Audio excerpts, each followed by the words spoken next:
Yun yung mga brother, no, napapakita ko sa inyo yung laging baha din para nag-jet ski pag tumadaan dito, no, are.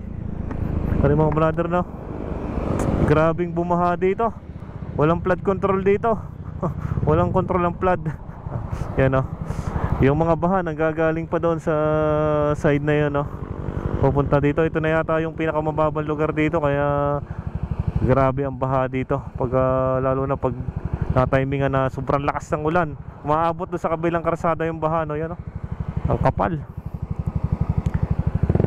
ang taas ng tubig.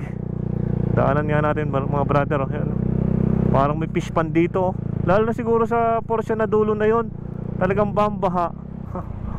Yan, oh. Yan na naipon, magdudulot ng pagkasira ng mga karsada, no. Wasak yan pagka nataon.